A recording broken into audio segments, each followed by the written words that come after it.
Տեսեք, ընկեր Դավթյանը ասաց, որ վերևից է դա գալիս, դավադրություն է իր դեմ, դուք որպես տնօրեն Մերձավանի անգամ մինչև մարզպետարան հասնում է, սա բոլորը իր դեմ են։ Ինչով է սա պայմանավորված, որ նման տպավորություն ունի ուսուցչուհին։ Անկեղծ ասած չգիտեմ,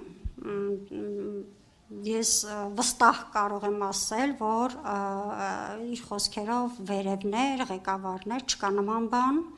լավ գիտեք, որ այս պահին բոլորս կանգնած ենք ուսուցչի կողքին։ Այդպես նաև եւ մարզը, եւ կրթության բաժինը, եւ մարզպետարանը, եւ դպրոցը։ Եթե այդպես չլիներ, երկար ժամանակ այս խնդիրը մեկ ուրիշ ընթացք կստանար ու ավելի կարճ ժամանակում մենք լուծումները կգտնեինք սրա։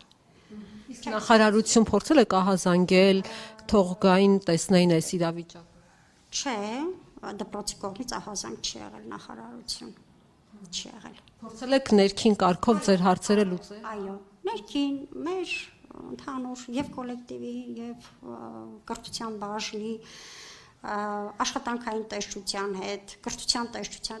դեպի վերև նախարարություն չէ։ Ո՞րն է ձեր գնահատականը ստեղծված իրավիճակում։ Ուսուցչուհին adekvat չէ,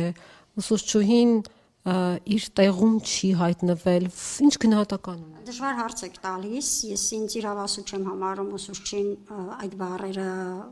այսպես ասեմ, դե միգուցե երեխաները ինչ-որ բան նկատել են, որը նկատելի է նաև, բայց ես ինձ թույլ չեմ տա նման արտահայտություններ անելու, որտեղ նա իմ աշխատանքային ընկերն է, բացի դա բաներ կան, որ դա պետք է արվի մեկ այլ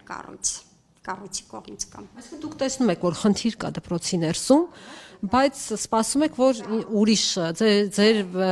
վերադասը դրանով զբաղվի։ Բայց չէ, որ հիմնականում գործատուի վրա են նմանատիպ հարցադրումների լուծումները, ավելի շատ ոչ թե վերադասի, ոչ թե մյուսի, այլ օրինական ճանապարհով, այո, գործատուի Դուք չունեք լիազորություն նրան հեռացնելու աշխատանքը։ Այսօր արդեն մենք այդ գործընթացի մեջ ենք։ Այսօրվանից ուզում եք հեռացնել։ Տվել են գրավոր բացատրություն ընդհանրապես, պահանջել են գրավոր բացատրություն։ Ինչ կատարած արարքների համար։